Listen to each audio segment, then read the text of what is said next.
something that will survive to the next election. But with the latest development, seems like the end has come closer than we actually did expect. Is there saving this coalition?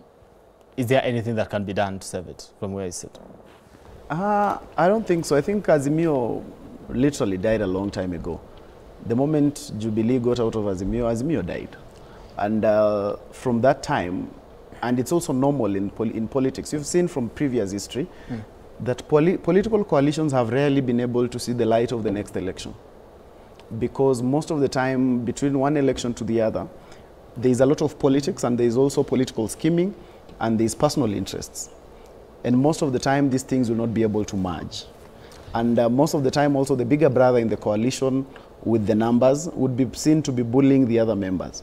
Like what you are now seeing with the ODM and other members of the coalition, where now, because ODM has the numbers, it wouldn't really matter what the other members of the coalition really think, because at the end of the day, it will be subjected to a vote.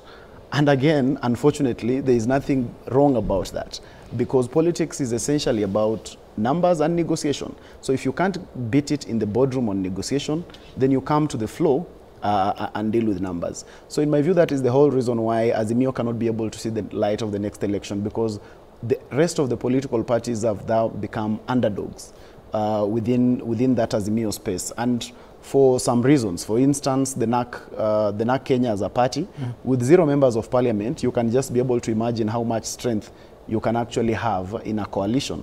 You look at and also most of the political parties left Azimio. We have Jubilee left Azimio, we have UDM that left Azimio, NAC has just been able to follow. So when you look at where Wiper stands now in the coalition, they have fewer numbers than ODM, and therefore it is only practical that it's only practical, and we all know that ODM will always carry the day because of the numbers. So I think, in my view, Azimio died a long time ago. The only way for me that we can be able to have the real measuring of weight of maybe Wiper and the other political parties, the only way their weight can be practically measured politically is if they can be able to gang up as the remaining parties of Azimio and kick out ODM.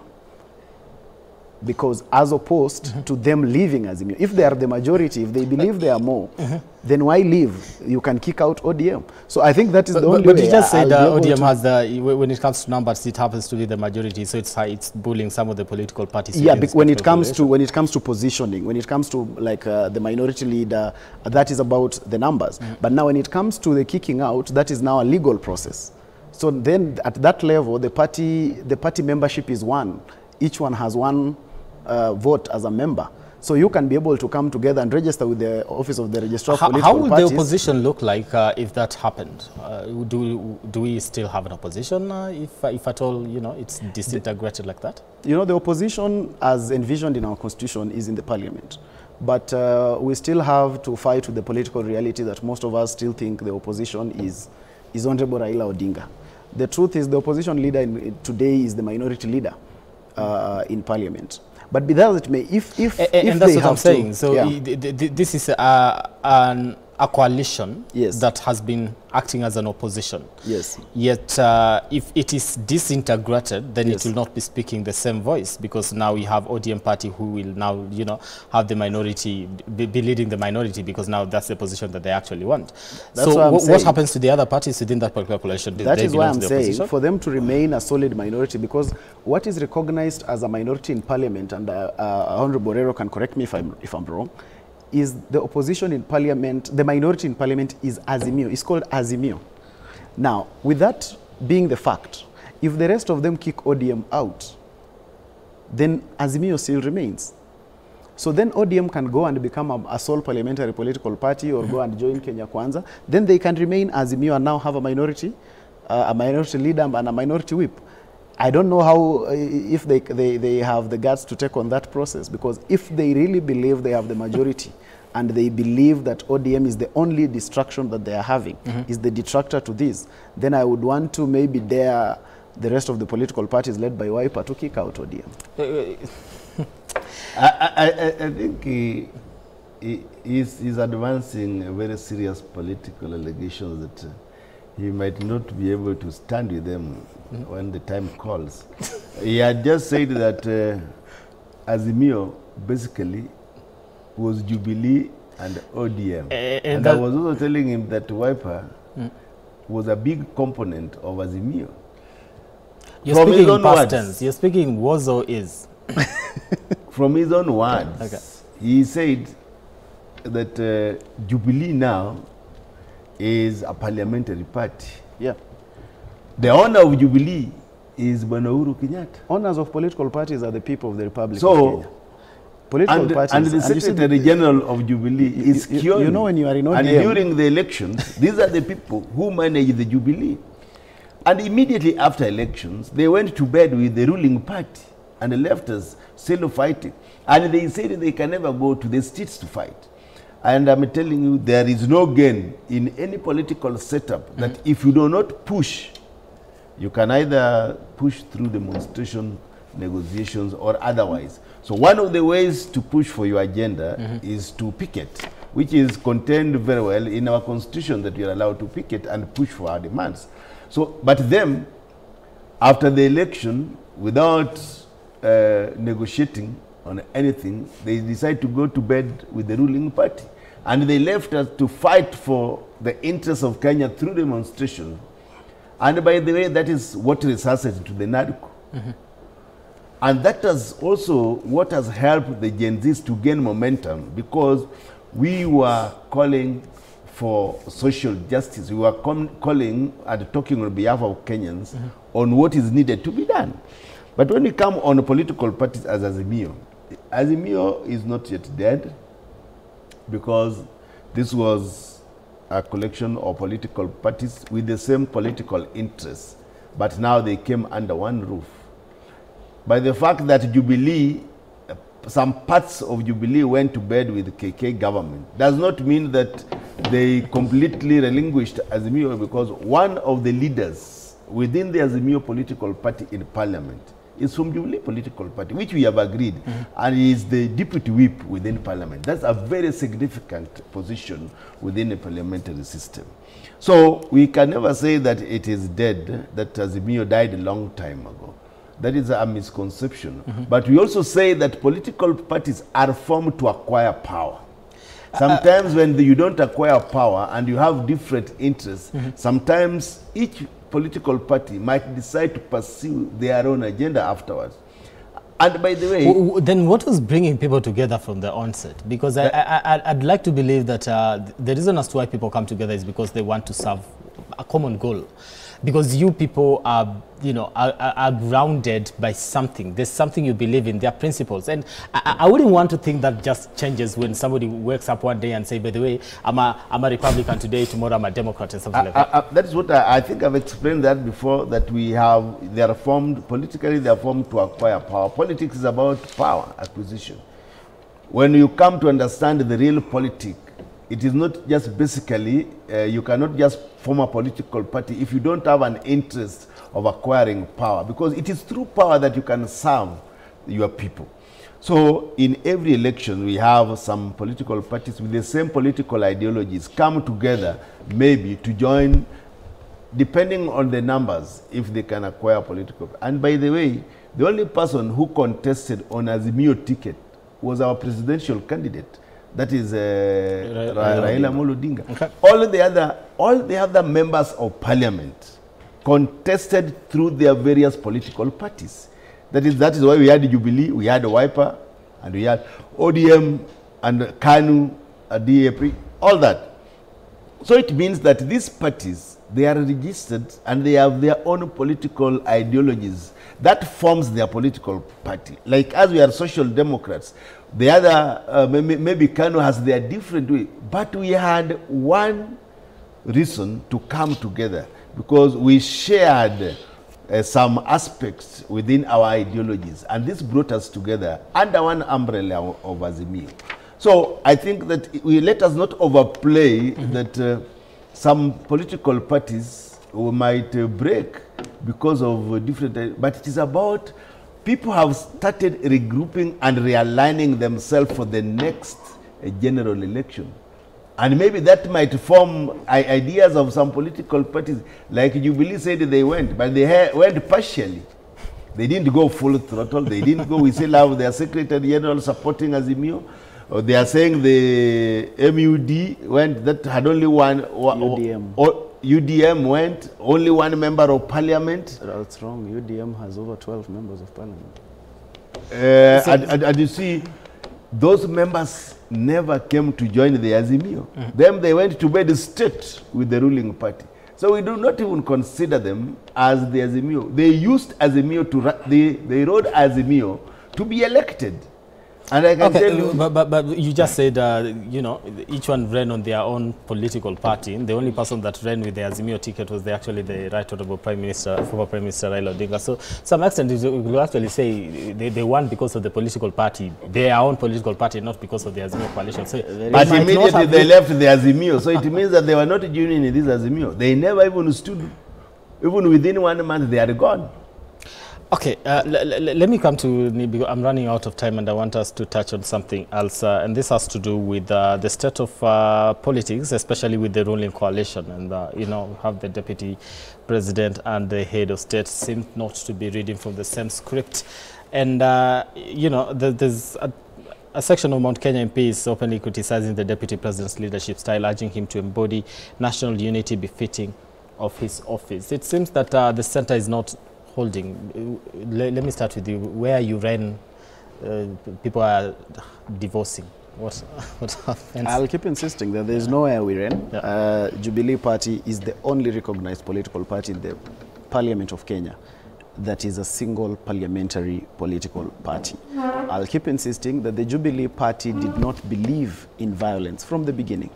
Jubilee Party believed that where there is possibility for people to talk, there is no need of taking people to I want him to correct. Is we don't believe in violence. I was very silent when he was speaking. I will you know, we always have point of order. Mwalimu, this is not a parliament. Okay. This is not a parliament. I'll ask the question on your behalf. Yeah, okay. Because I was very, very silent when he was making his presentation. So Jubilee Party does not believe in violence, and for we have always believed that where there is an opportunity for people to converse, then why not begin like that? And you have been able to see that time and season has vindicated us. Because we said, let's have a conversation. ODM insisted that let's go to the street. But it ended up in NADCO, which was basically a dialogue. So you ask yourself, was there a need for over 17 young people to die in the streets for us to have a conversation? It was practically not reasonable. Two, we said we cannot be able to push the country to the cliff of saying the country does not have a president. We have a sworn-in president, and we as the Jubilee Party, our party leader handed over the government to the next in line. We were not going to sit and pretty and start moving around the country to say the country does not have a president. Time and season has vindicated us, and you can be able to see that today the party leader of ODM is now being presented as a candidate for the AU by this government and by President William Ruto, meaning with time and season, they have actually agreed to that reality. So there was no need to have all the hula baloo and the violence per se. But then now, coming to your question about what the perceived wrangles within Kenya Kwanza, where you allege that we ran to, and I would correct you that it's ODM that ran there, because they are the ones with the cabinet today, okay. Especially Treasury. They are the ones actually holding the basket of the money of the Republic of Kenya. I find that as unnecessary politics, in my view, because just coming from a Gen Z uprising that has called for accountability, just coming from a time when Kenyans are calling for governance, when Kenyans are calling for results from the people they put in office, I think it is very bad timing for us to start having political conversations almost immediately. Even before we are done with the vetting of the cabinet secretaries, we again want to get onto a political tangent and start talking about who is to be impeached and where. I don't know where the rumor comes from, because I haven't seen it officially from any quarter. I have been able to see most parliamentarians say they have not seen anything like that. I'm sure Honorable Borero is here and he sits in parliament. He would be the right person to tell us if there is anything like that in parliament. But from where I sit, I think it is basic unnecessary politics that is not necessary at this time. At this time, we need all hands on deck. If there is a time when this country needed all hands to be on deck, is this particular time. Okay. And that's why, for some reason, again, I somewhat agree with the judgments of Honorable Raila Odinga when he said, when the time, because he said that when time came, the Republic has to come first. And all of us have to talk about issues, because we came to a point where the country had never been before. Not in history had we had our parliament burnt in a protest. Okay. So we need all hands on deck right now, so that we can deliver for the young people, so that the young people can get their jobs, so that the JSS teachers can get employed, so that the intern doctors can get employed. Those are the conversations we're supposed to be having at this time, and not who is getting impeached and all. That is, I think it's basic politics, and in my view, it's unfortunate and unnecessary. Okay, Honorable Rero, let me bring you on this one. And this is the thing, you know, Advice here has mentioned something that says, maybe you confirm to us whether you've been able to come across what we are reading from the papers and what is happening in the political front as far as the impeachment of the Deputy President is concerned, which is the accusation that there is actually, you know, the ruling party is actually pushing this one. And how that looks at this particular time when he says, when we need all hands on deck to, you know, there's so many issues that are happening in the country, we cannot allow a deviation when it comes to, you know, having one common agenda. Before I come to that, I just want to correct a certain intuition that Jubilee does not like violence and does not subscribe to violence. Does not subscribe to violence. And to some extent, he says that there's a Mio. You see, by that statement, even us as a Mio, we don't subscribe to violence. Okay. But we believe in our democratic rights. One of the democratic rights is that if you are not satisfied, you are allowed to picket, covered under Article 37 of our Constitution. And basically, that is what we are doing. Now, the deaths that came was a result of the draconian ruling party, that is the KK government, that thought that they could only curtail our demonstration through shooting of innocent people. So it was not us. As we were demonstrating very peacefully, like myself, I was involved throughout in the demonstration, very peacefully. Then too, I would also want to correct that the candidature of Honorable Raila Amolo Odinga was not brought by the government. But Raila Amolo, yes, but it is because of his credentials that he applied to be the candidate of AU, but it is a requirement that the government of a country must endorse. Candidates belong to the country. So, but it is not brought by the KK government. It is the KK so government. So it is only endorsed because the candidate belongs to the country, but you must have the personality, characteristic, and the behavior, and what befits that position as a person. You can never, why don't you then choose somebody else? Why can't KK could choose somebody else? It is because of this. Because they are in agreement with the candidature of Raila. The statesmanship of Honorable Raila Amolo Odinga, that befits that position as AU commissioner. Very true.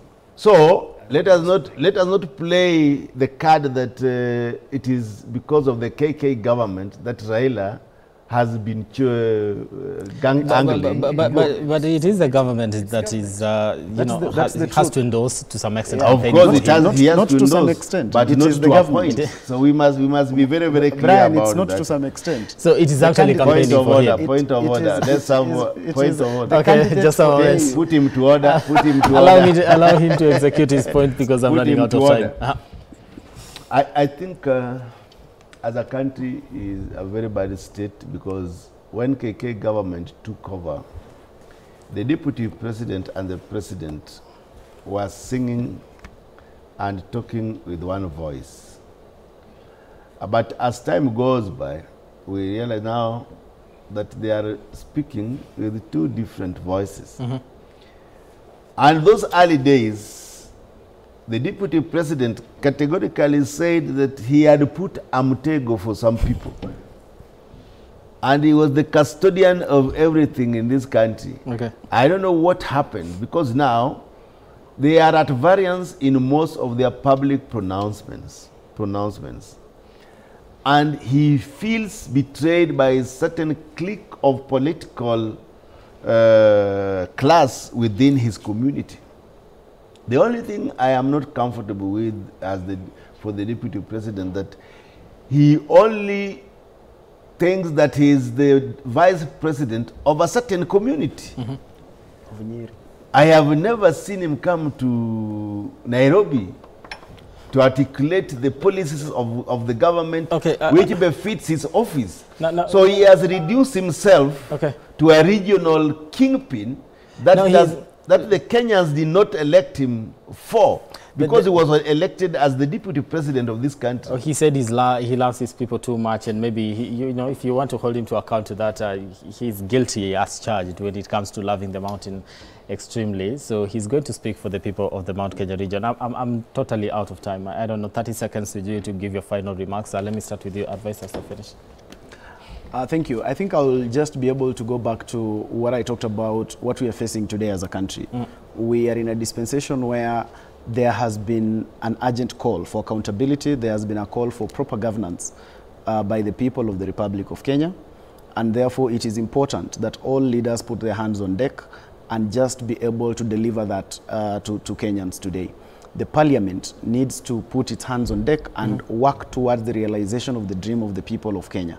And I would want to insist that because their pricing was based on the young people of this republic, it's important that they prioritize the issues bedeviling young people, which is among them unemployment and many other issues. So it's important that we get it right. It's important that we get opportunities to the young people, because the young people have a lot of energy, and they have the energy and the wherewithal enough for them to be able to salvage this country. So all they need is an opportunity and space to be able to do the best. Thank you. Honorable Peter, your final remarks, 30 seconds.